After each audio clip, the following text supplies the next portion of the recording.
அது சாதாரண கிளியின் உயிரே, ஆனா இங்கோ விலைமதிப்பற்ற மன்னரின் உயிரே. உங்களை காப்பது என் கடமை.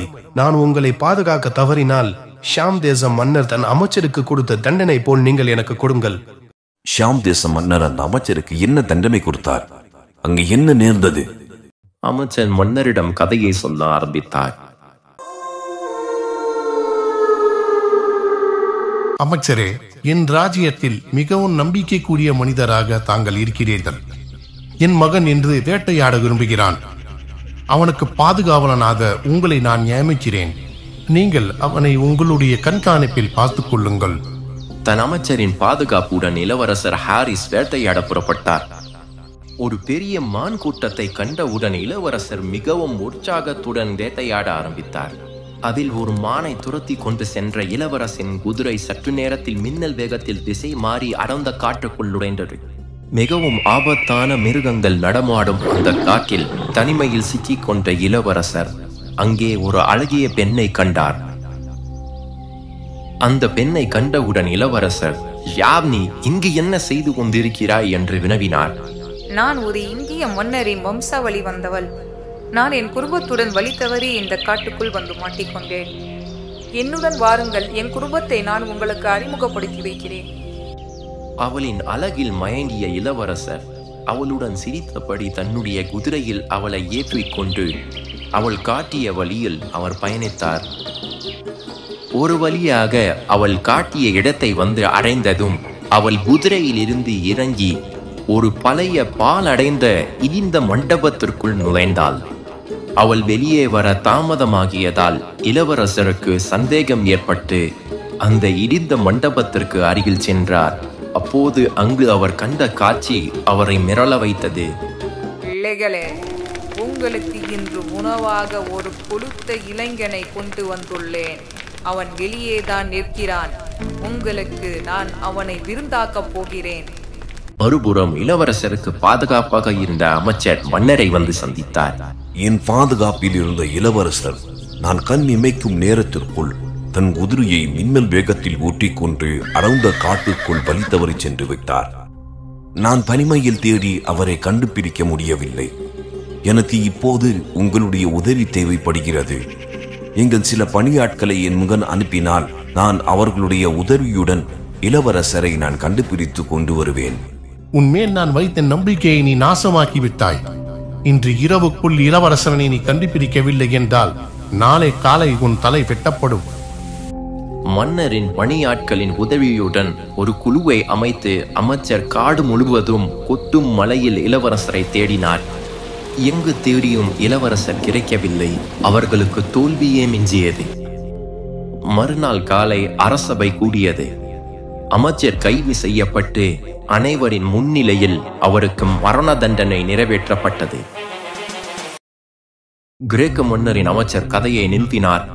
நான் உங்களை பாதுகாக்க தவறினால் இந்த ஷாம் தேச மன்னர் கொடுத்த தண்டனையை போல் நீங்கள் எனக்கு மரண தண்டனையை கொடுங்கள். அமைச்சரே, ஆனால் அந்த இளவரசனுக்கு என்ன நேர்ந்தது? அவன் அந்த சூனியக்காரியிடமிருந்து தப்பித்தானா? சூனியக்காரியின் சூழ்ச்சியை மறைந்திருந்து கேட்ட இளவரசர் ஹாரிஸுக்கு மரண பயம் ஏற்பட்டது. இந்திய மன்னரின் வம்சாவளி என்று கூறிய பெண் ஒரு சூனியக்காரியா? இங்கிருந்து முதலில் நாம் தப்பித்தால் போதும் என்று இளவரசர் ஹாரிஸ் தன் குதிரையை வேகமாக ஓட்டினார். வழியில் ஒரு குகையை கண்டார். தற்போது நாம் பாதுகாப்பாக இருப்பதற்கு இது ஒரு மறைவான இடமாக இருக்கும் என்று எண்ணி அந்த குகைக்குள் அவர் தஞ்சம் புகுந்தார். 2 இரவுகள் ஓடியது. இளவரசர் ஹாரிஸ் 3ஆம் நாள் தன் குகைக்கு வெளியே ஒரு புகை மண்டலத்தை கண்டார். அந்த புகை மண்டலத்தில் இருந்து ஒரு அழகிய பெண் வெளியே வந்தாள். இளவரசர் மீண்டும் நம் சூனியக்காரியிடம் மாட்டிக்கொண்டோம் என்று பயத்தில் அஞ்சினார். அவள் தன் தோற்றத்தை சாதாரண பெண் போல் மாற்றிவிட்டு குகைக்குள் நுழைந்தாள். பயப்பட வேண்டாம் மானிடனே, நான் இந்த காட்டை பாதுகாக்கும் தேவதை. உன்னை பாதுகாக்கவே நான் இங்கே வந்துள்ளேன். உன் குதிரையின் கண்களில் நான் செல்லும் பாதையை காட்டுகிறேன். நீ இந்த காட்டை விட்டு நல்லபடியாக வெளியேறி நீ சென்று அடைய வேண்டிய இடத்தை நீ அடைவாய். பிறகு அந்த பெண் கூறியது போலவே தன் குதிரையின் உதவியுடன் தன் ஆட்கள் இருக்கும் இடத்தை அடைந்தார் இளவரசர் ஹாரிஸ். அத்துடன் கதையை முடித்தார் கிரேக்க மன்னரின் அமைச்சர். ஆனால் அமைச்சரே, இளவரசர் ஹாரிஸ் தான் உயிர் பிழைத்து விட்டாரே. பிறகு ஷாம் தேச மன்னர் அமைச்சருக்கு கொடுத்த தண்டனை தவறான தீர்ப்பல்லவா? மன்னரே, அவர் தன் சாமர்த்தியத்தால் தான் தப்பித்தார், அமைச்சரின் உதவியுடன் அல்ல. எனவே அமைச்சருக்கு கொடுத்த தண்டனை சரியானதாகும். உங்களை பாதுகாப்பது என் கடமை.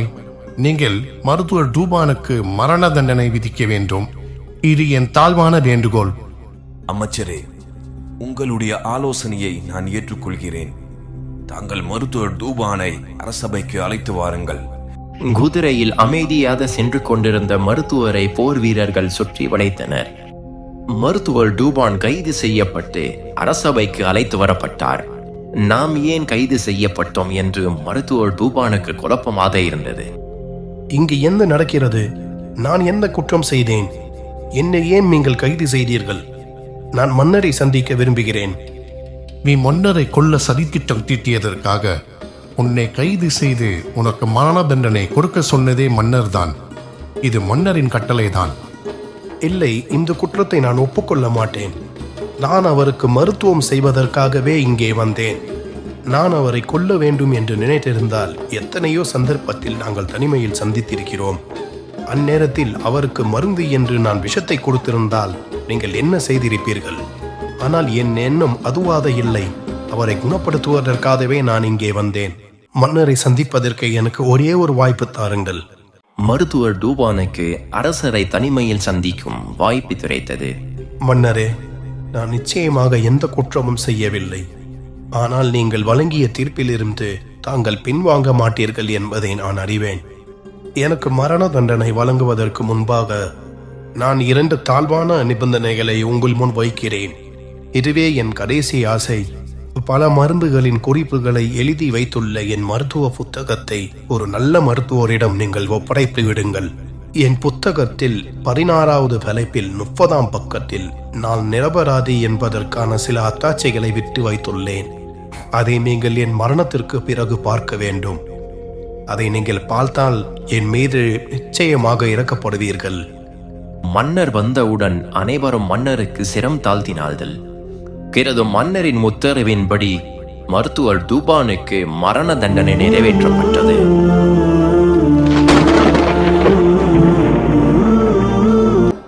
பிறகு மன்னர் மருத்துவர் டூபானின் மருத்துவ புத்தகத்தை படித்தார்.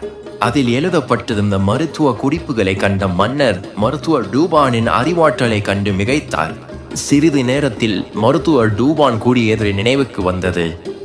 அவர் அந்த புத்தகத்தில் 16வது தலைப்பில் 30ஆம் பக்கத்தை திருப்பினார். அதில் ஒரு இலை மட்டுமே இருந்தது. 7 நொடிகளில் அந்த இலைகளிலிருந்து ஒரு விதமான வாசனை வெளியே வந்தது. அதை நுகர்ந்த மன்னரின் மூளை செயலிழந்தது. அடுத்த கணமே அவர் அனைவர் முன்னிலையில் கீழே விழுந்து துடித்து இறந்தார். அத்துடன் மீனவர் கிரேக்க மன்னரின் கதையை முடித்தார். கிரேக்க மன்னர் மருத்துவரை காப்பாற்றியிருந்தால் அவர் இவ்வாறு இறந்திருக்க மாட்டார். உங்களுக்கும் அதே விஷயம் பொருந்தும். இப்போது நான் உன்னை கடலில் வீசப் போகிறேன். அத்தகைய கொடூரமான காரியத்தை செய்யாதே. இம்மா அட்கோவை நடத்தியது போல் என்னை நடத்தாதே. இம்மா அட்கோவை என்ன செய்தால் என்று பூதப்பிரம் மீனவர் கேட்டார். நான் விளக்குனுள் அடைப்பட்டு கொண்டிருக்கும் போது உனக்கு எப்படி நான் கதை சொல்ல முடியும்? உனக்கு நான் ஒரு வாக்குறுதி தருகிறேன். என்னை நீ விடுவித்தால் உன்னை நான் பணக்காரனாக ஆக்குவேன். தன் குடும்பத்தின் நிலையை நினைத்த மீனவர் பூதத்தின் வாக்குறுதியை நம்பி விளக்கின் மூடியை திறந்தார். அவரை சுற்றி ஒரே புகை மண்டலமாக ஆகியது.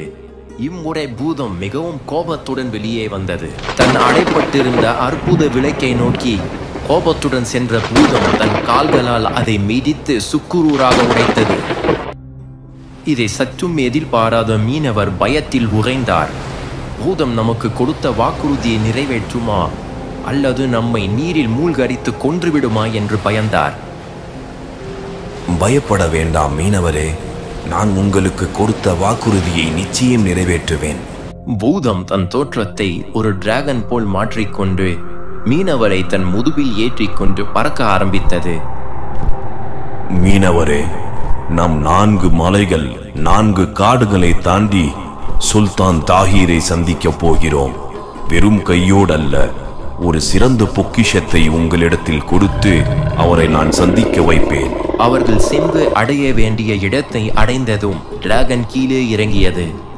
பூதம் தன் தோற்றத்தை மாற்றிக்கொண்டு மீனவரை அழைத்துக் கொண்டு காட்டுப்பாதையில் நடந்து சென்றது. மீனவரே, உங்கள் வலையை இங்கு வீசுங்கள். நீங்கள் எதிர்பார்க்காத அரிய வகை மீன்கள் உங்களுக்கு கிடைக்கும். ஆனால் ஒரு நிபந்தனை, நீங்கள் ஒரு நாளைக்கு ஒரு தடவை மட்டுமே நீங்கள் வீச வேண்டும். அதற்கு மேல் நீங்கள் வீசினால் நீங்கள் பல இன்னல்களை சந்திக்க வேண்டிய சூழ்நிலைகள் ஏற்படும். மீனவர் மிகவும் மகிழ்ச்சியுடன் தன் வலையை வீசினார். பூதம் கூறியது போலவே அரிய வகை மீன்களை அங்கே கண்டார். அவர் வலையிலும் அது சிக்கியது. அதை கரையில் கொண்டு வந்து கொட்டினார். அந்த மீன்களை எடுத்துக்கொண்டு சுல்தான் தாஹீரை போய் சந்தித்தார். மீனவரே, என் வாழ்நாளில் நான் ஒரு முறை மட்டுமே இவ்வகை மீன்களை நான் உட்கொண்டிருக்கிறேன். இப்போது நான் மிகவும் மகிழ்ச்சியாக இருக்கிறேன். உங்களுக்கு 2000 பொற்காசுகள் தர வேண்டும் என்று நான் முடிவு செய்துள்ளேன். சுல்தான் கூறியது போலவே மீனவருக்கு 2000 பொற்காசுகளை கொடுத்தார். இறைவா, ஒரு நாள் முழுவதும் நான் நின்று வியாபாரம் செய்தால் 2 பொற்காசுகள் நான் சம்பாதிப்பதே மிகவும் கடினம். ஆனால் இந்த ஏழை மீனவனுக்கு ஒரே நேரத்தில் 2000 பொற்காசுகளை கொடுத்த உனக்கே எல்லா புகழும் என்று மீனவர் இறைவனுக்கு நன்றி செலுத்தினார். சுல்தான் தன் சமையல்காரர்களை சந்தித்தார். இது எனக்கு மிகவும் விருப்பமான மீன். இதை நல்ல முறையில் மிகவும் சுவையாக சமைத்து எனக்கு கொண்டு வாருங்கள். உங்கள் அனைவருக்கும் நான் சிறந்த பரிசை வழங்குவேன் என்று கூறி அங்கிருந்து சென்று விட்டார். சுல்தான் கொடுத்த மீனை சுத்தம் செய்துவிட்டு எண்ணெய் ஊற்றி அதற்கு சுவை தரும் பொருட்களையும் கலந்து சமைத்துக் கொண்டிருந்தார்கள். அப்போது யாரும் எதிர்பாராத விதமாக அங்கே உள்ள செவுற்றை உடைத்துக் கொண்டு ஒரு அழகிய பெண் உள்ளே வந்தாள். அவள் பேச ஆரம்பித்ததும் அனைவரும் அவளுடைய பேச்சில் மயங்கினார்கள். அவர்கள் அனைவரையும் அவள் உறைய வைத்தாள். அவள் கேட்கும் கேள்விக்கு அவர்கள் விளையாட்டு பொம்மை போல் பதில் சொல்லிக் கொண்டிருந்தார்கள். சற்று நேரத்தில் அவள் வந்த வழியிலே மறைந்து சென்றாள். மீனை சமைத்துக் கொண்டிருந்த பெண் சுயநினைவுக்கு வந்தாள். அவள் சமைத்துக் கொண்டிருந்த மீனை பார்த்தால் அது கருகி போயிருந்தது. அது மன்னருக்கு பரிமாற தகுதியற்றதாக ஆனது. சுல்தானுக்கு என்ன பதில் சொல்ல போகிறோம் என்ற பயத்தில் அந்த பெண் அழுது கொண்டிருந்தாள். அப்பொழுது அமைச்சர் சமையல் அறைக்குள் வந்தார். சுல்தானுக்கு உண்பதற்காக மீனை தயார் செய்து விட்டீர்களா என்று அமைச்சர் கேட்டார். அந்த பெண் அழுது கொண்டே அங்கு நடந்தவற்றை அமைச்சரிடம் கூறினாள். பெண்ணே, நீ அழுவதை சற்று நிறுத்து. நான் மீனவரை அழைத்து பேசுகிறேன். மீனவரே, சமையல் அறையில் ஒரு அசம்பாவிதம் நடந்துவிட்டது. தாங்கள் எனக்கு ஒரு உதவி செய்ய வேண்டும். மன்னருக்கு கொடுத்த அதே மீன்களை எனக்கு மறுபடியும் நீங்கள் பிடித்து தர வேண்டும். அதுவும் இன்று இரவுக்குள் கொடுத்தால் மிகவும் நன்றாக இருக்கும். அமைச்சரே, இன்று இரவு என்னால் முடியாது. நாளை காலை நான் கொண்டு வந்து தருகிறேன். மீனவருக்கு முன்பு கடல் போல் காட்சியளித்த அந்த இடம் தற்போது அவருக்கு ஏரி போல் காட்சியளித்தது. அது மிகவும் திகிலூட்டக்கூடியதாகவும் மர்மம் நிறைந்ததாகவும் இருந்தது. விடியற் காலையில் சூரியன் உதித்ததும் மீனவள் தன் வலையை வீசினார். அதே மீன்கள் மாட்டியது. அதை கொண்டு சென்று அமைச்சரிடம் கொடுத்து வெகுமதியை பெற்றுக்கொண்டார். சமையலர், நானும் உங்களுடன் நிற்கிறேன். இப்போது யார் வருகிறார்கள் என்று பார்ப்போம் என்று அமைச்சர் கூறினார். அனைவரும் முன்பு போல் மீனை சுத்தம் செய்து சமைக்க ஆரம்பித்தார்கள். அந்த பெண் சமைத்து கொண்டிருக்கும் போது முன்பு போலவே அந்த சுவற்றை உடைத்து கொண்டு அந்த பெண் வெளியே வந்தாள். அமைச்சர் கண் முன்னே அனைவரும் உறைந்து போய் நின்றார்கள். சற்று நேரத்தில் அந்த பெண் அங்கிருந்து மறைந்தாள். முன்பு என்ன நடந்ததோ அதே போல் நடந்தது. சற்று நேரத்தில் மீனை சமைத்துக் கொண்டிருந்த பெண் சுயநினைவுக்கு வந்தாள். அவள் சமைத்துக் கொண்டிருந்த மீனை பார்த்தால் அது கருகி போயிருந்தது. அது மன்னருக்கு பரிமாற தகுதியற்றதாக ஆனது. உடனே அமைச்சர் அங்கிருந்து சென்று சுல்தானை சந்தித்தார். சமையலறையில் நடந்த அனைத்தையும் சுல்தானிடம் கூறினார். அமைச்சரே, பதற்கம் வேண்டாம்.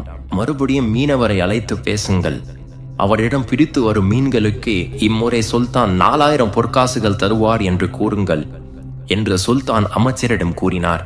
மீனவரே, மறுபடியும் அசம்பாவிதம் நடந்துவிட்டது. நீங்கள் கொண்டு வந்த மீன்களை மறுபடியும் நீங்கள் பிடித்து வர வேண்டும். இது சுல்தானின் கோரிக்கை. இம்முறை உங்களுக்கு 4000 பொற்காசுகள் அவர் தருவதாக உங்களுக்கு வாக்குறுதி கொடுத்துள்ளார். அமைச்சரே, நான் நாளை காலை பிடித்து கொண்டு வந்து தருகிறேன். மீனவர் வாக்குறுதி கொடுத்தது போலவே விடியற் காலையில் அந்த மர்ம ஏரிக்கு சென்று வலைகளை வீசினார். அதே மீன்கள் மாட்டியது. அந்த மீன்களை எடுத்துக்கொண்டு சுல்தானை போய் சந்தித்தார். அமைச்சரே, இம்முறை நானும் மீனவரும் தங்களுடன் சமையலறைக்கு வருகிறோம். அங்கு நடக்கும் மாற்றத்தை நான் நேரில் பார்க்க விரும்புகிறேன். சுல்தான் சமையலறைக்கு வந்திருக்கிறார் என்று யாரும் அச்சப்பட வேண்டாம்.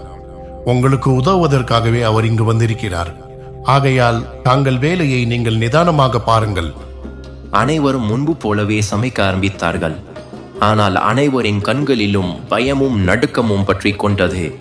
அடுத்து என்ன நடக்கப் போகிறது என்ற பயத்தில் அப்போது எல்லாம் எதிர்பார்த்தது போல் சுவற்றை இடித்து கொண்டு இம்முறை கருப்பு உருவம் ஒன்று வெளியே வந்தது. அந்த கருப்பு உருவம் மீனிடம் பேசியது. மீனே, உன் கடமையை நீ செய்தாயா? ஆம், நீங்கள் கணக்கிட்டால் நாங்கள் கணக்கிடுகிறோம். நீங்கள் உங்கள் கடன்களை செலுத்தினால் நாங்கள் எங்கள் கடன்களை செலுத்துகிறோம். நீங்கள் பறந்தால் நாங்கள் வெற்றி பெறுகிறோம், திருப்தி அடைகிறோம் என்று அந்த கருப்பு உருவத்திற்கு பதிலளித்த மீன்கள் சமையல் பாத்திரத்திலிருந்து குதித்து நெருப்பில் விழுந்து கருகின. பிறகு அந்த கருப்பு உருவம் வந்த வழியிலே சென்றது. சுவர்களும் மூடியது. என்ன நடக்கிறது என்று நாம் சிந்திப்பதற்குள் அனைத்தும் நடந்து முடிந்துவிட்டது. அந்த ஏரியில் பிடிக்கப்பட்ட மீன்களில் ஏதோ மர்மம் இருக்கிறது என்று என் உள்ளுணர்வு சொல்கிறது. மீனவரே, என்னிடம் நீங்கள் உண்மையை மட்டுமே கூற வேண்டும். உங்களுக்கு அந்த ஏரியை காட்டியது யார்? என்னை வந்து சந்திக்க சொன்னது யார்? மீனவர் சுல்தானிடம் தான் எப்படி இங்கே வந்தேன் என்று நடந்த அனைத்தையும் கூறினார். மீனவரே, நான் உங்களை நம்புகிறேன். இப்போது நானும் என் படை வீரர்களும் தங்களுடன் அந்த மர்ம ஏரிக்கு வருகிறோம். நீங்கள் எங்களுக்கு வழிகாட்ட வேண்டும். மீனவர் வழிகாட்டுவதற்காக அமைச்சருடன் முன்னே நடந்து சென்றார். அவரை பின்தொடர்ந்து சுல்தானும் அவருடைய படை வீரர்களும் அடர்ந்த ஆபத்தான காடுகளில் பயணம் செய்தார்கள். வெகு தூர பயணத்திற்கு பிறகு சுல்தானும் அவருடைய படை வீரர்களும் அந்த மர்ம ஏரியை வந்து அடைந்தார்கள். வெகு தூர பயணம் என்பதால் அனைவரும் கூடாரத்தில் ஓய்விடுங்கள். நாளை காலை நாம் என்ன செய்வது என்று முடிவு செய்வோம். அனைத்து படை வீரர்களும் அவரவர் கூடாரத்திற்கு ஓய்வெடுக்க சென்று விட்டார்கள். சுல்தானும் வந்த களைப்பில் ஆழ்ந்த உறக்கத்திற்கு சென்று விட்டார். உங்கள் தேடலுக்கான விடை இங்கிருக்கிறது. எழுந்திருங்கள் சுல்தான். இந்த கனவை கண்டவுடன் தூக்கத்திலிருந்து திடுக்கிட்டு எழுந்தார் சுல்தான். அவர் எழுந்து மர்ம ஏரிக்கு சென்றவுடன் மேலும் அவருக்கு ஆச்சரியமூட்டியது. முன்பு நீர்நிலையாக காட்சியளித்த அந்த ஏரி இப்பொழுது பனிக்கட்டிகளால் உறைந்திருந்தது.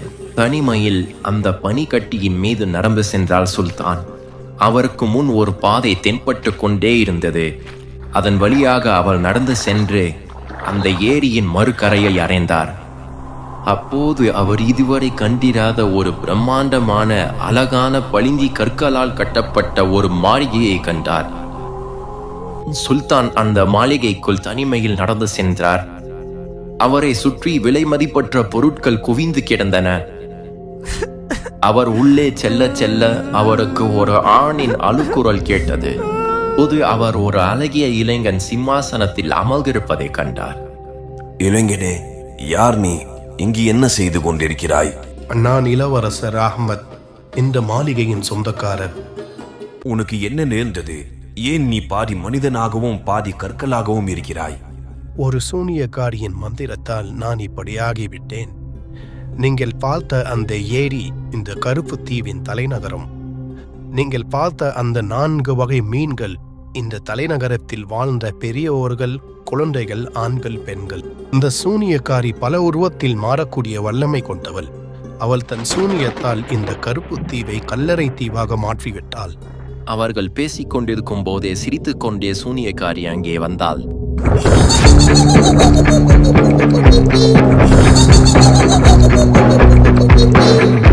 சுல்தான், சூனியக்காரி வருகிறாள். முதலில் நீங்கள் இந்த இடத்தை விட்டு சென்று விடுங்கள். இல்லை என்றால் நீங்களும் ஆபத்தில் சிக்கிக் கொள்வீர்கள். இல்லை அகமத், உனக்கு நான் உதவி செய்யாமல் இங்கிருந்து நான் செல்ல மாட்டேன்.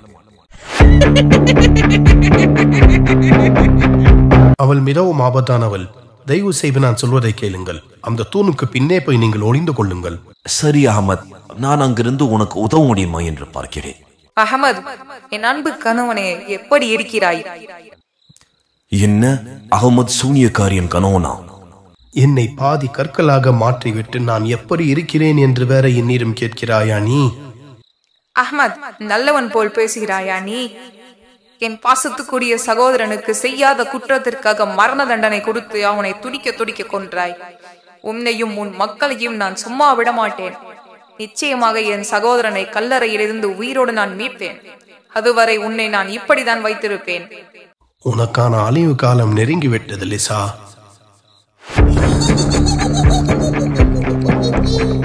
சகோதரனே, உன்னை மறுபடியும் உயிரோடு மீட்கும் காலம் நெருங்கிவிட்டது. அகமது, இங்கு என்ன நடக்கிறது? இந்த மண்ணில் அமைதியான வாழ்க்கை வாழக்கூடிய மனிதர்களில் கருப்பு தீவு மக்களும் ஒருவர். அதற்கு காரணம் என் தந்தை மன்னர் இப்ராஹிம். அவரின் ஆட்சியின் கீழ் மக்கள் அமைதியான வாழ்க்கையும் நிம்மதியான வாழ்க்கையும் வாழ்ந்து வந்தார்கள். ஆனால் அவை நீடிக்கவில்லை. அவர்களின் மின்முறையை சீர்குலைக்கும் ஒரு அசம்பாவிதம் அங்கு நடந்தது. அதை கேள்விப்பட்ட மன்னர் அந்த மக்களை போய் சந்தித்தார். மக்களே, என்ன நேர்ந்தது? மன்னரே, 2 மாதங்களுக்கு முன்பாக முழு பௌர்ணமி இரவு விடியற் காலையில் நாங்கள் அவரவர் வேலையில் ஈடுபட்டு கொண்டிருந்தோம். அப்பொழுது இந்த பெரிய மரத்தை உடைத்துக் கொண்டு ஒரு பெண் வெளியே வந்தாள். அவள் வெளியே வந்தவுடன் நாங்கள் அனைவரும் உறைந்து போனோம். சிறிது நேரத்தில் எங்கள் கூட்டத்திலிருந்து ஒரு சிறுவனை அவள் தேர்ந்தெடுத்து அவளுடன் அழைத்து சென்று அவளிடம் பேசினாள். சில நேரத்தில் அந்த சிறுவன் மறைந்தான்.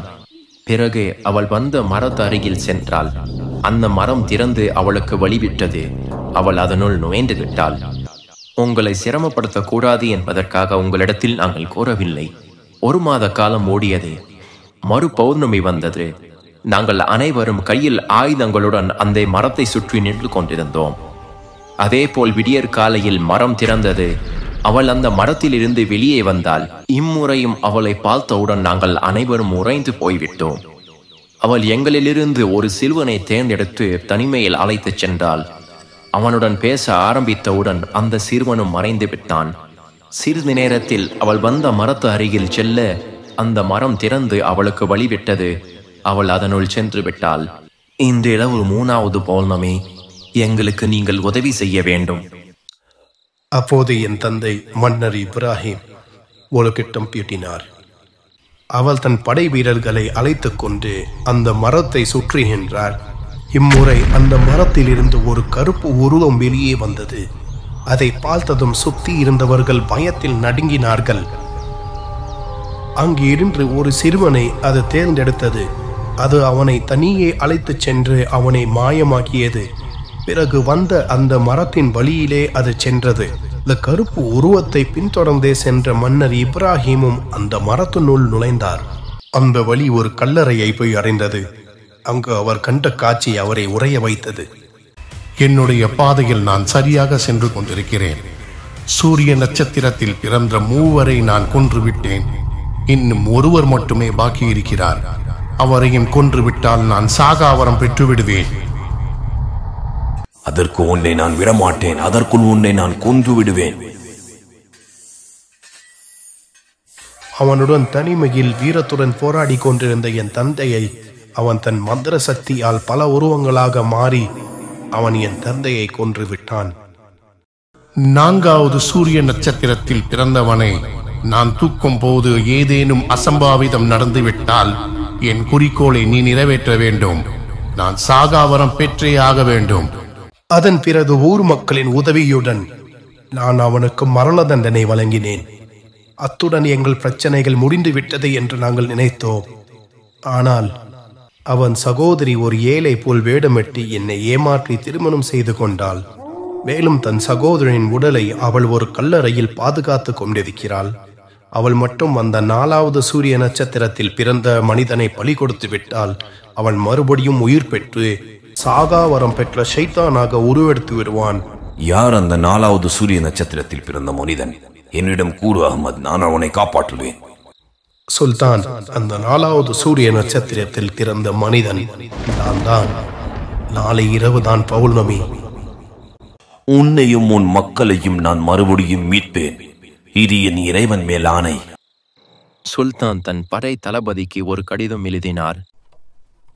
அவர் தன் வளர்க்கும் பரும்பிடம் கடிதத்தை கொடுத்து அனுப்பி வைத்தார்.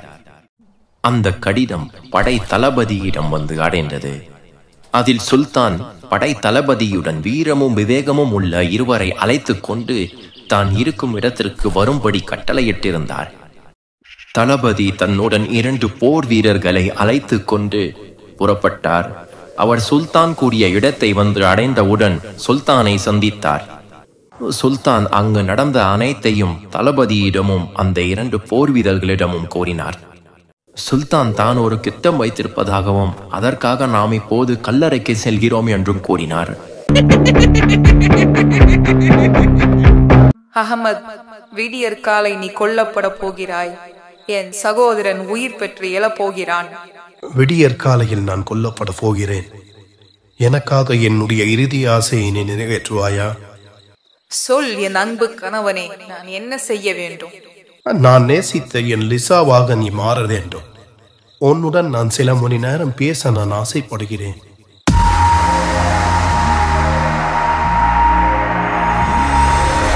சூனியக்காரி இங்கு வராமல் இருப்பதற்காக நான் ஏற்பாடு செய்து வைத்துள்ளேன். அவள் வருவதற்குள் அவளுடைய சகோதரனின் கல்லறையை நாம் கண்டுபிடிக்க வேண்டும். அவர்கள் அந்த கல்லறையை கண்டுபிடித்து தோண்ட ஆரம்பித்தார்கள். சிறிது சிரமத்திற்கு பிறகு அந்த சூனியக்காரியின் சகோதரனின் உடல் கிடைத்தது. நீ உயிரோடு இருக்கும்போதுதான் இந்த கருப்பு தீவு மக்களை நிம்மதியாக வாழவிடவில்லை என்றால், நீ இறந்த பிறகும் உன் சகோதரி இந்த மக்களை நிம்மதியாக வாழவிடவில்லை. இதற்கு இன்று நான் ஒரு முற்றுப்புள்ளி வைக்கிறேன். பிறகு சுல்தான் அந்த உடலை கைப்பற்றி தனது போர் வீரர்களுடன் அதை எரித்து சாம்பலாக்கினார். சுல்தான் அந்த கல்லறைக்குள் போய் ஒளிந்து கொண்டார். சற்று நேரத்தில் அந்த சூனியக்காரி அங்கே வந்தாள். சகோதரனே, விடியற்காலையில் அகமதை கொலை செய்து நான் உன்னை உயிரோடு மீட்பேன். சகோதரியே, நீ என்னை உயிரோடு மீட்க வேண்டும் என்றால் இப்போது நீ சில காரியங்கள் எனக்காக செய்ய வேண்டும். சகோதரனே, நீயா? உன் குரலை கேட்க எத்தனை நாட்கள் நான் காத்திருக்கிறேன். நீ என்ன சொன்னாலும் செய்ய நான் தயாராக இருக்கிறேன். அகமதை நீ பழைய நிலைக்கு கொண்டு வர வேண்டும். இந்த கருப்பு தீவு மக்களுக்கு அவர்களுடைய இயல்பான வாழ்க்கையை நீ கொடுக்க வேண்டும். பிறகு என்னை வந்து நீ சந்தித்து நான் சொல்லித்தரும் மந்திரத்தை நீ ஓத வேண்டும். எனக்கு சில மணி நேரம் அவகாசம் கொடு. நான் அனைத்தையும் பழைய நிலைமைக்கு மாற்றிவிட்டு வருகிறேன். பிறகு அவள் கூறியது போலவே அகமதை பழைய நிலைக்கு மாற்றினாள். மேலும் அந்த மர்ம தீவை அழகான கருப்பு தீவாக மாற்றினாள். அம்மக்களுக்கு அவர்களுடைய இயல்பு வாழ்க்கையை கொடுத்தாள். அதன் பிறகு அவள் கல்லறைக்கு திரும்பினாள். அவள் எதிர்பார்க்காத விதமாக சுல்தான் கல்லறையில் இருந்து கத்தியுடன் வெளியே வந்தார். கையில் வைத்திருந்த வாளை கொண்டு அவள் மறைத்து வைத்திருந்த மந்திர கோலை அடித்து உடைத்தார். பிறகு அவளுடன் நேருக்கு நேர் சண்டையிட்டு அவளை வீழ்த்தினார் சுல்தான். உன்னை போல் நயவஞ்சகம் படைத்த ஒரு சூனியக்காரியை வீழ்த்துவதில் நான் பெருமைப்படுகிறேன். சுல்தான் அகமதை தன் வாரிசாக ஆக்கிக் கொண்டு கருப்பு தீவையும் தன் ராஜ்யத்தில் இணைத்தார். அகமது விடுதலைக்கு காரணமாக இருந்த மீனவருக்கு ஒரு பெரிய கப்பலையும் அவர் எதிர்பார்க்காத பொற்காசுகளையும் சுல்தான் வழங்கினார்.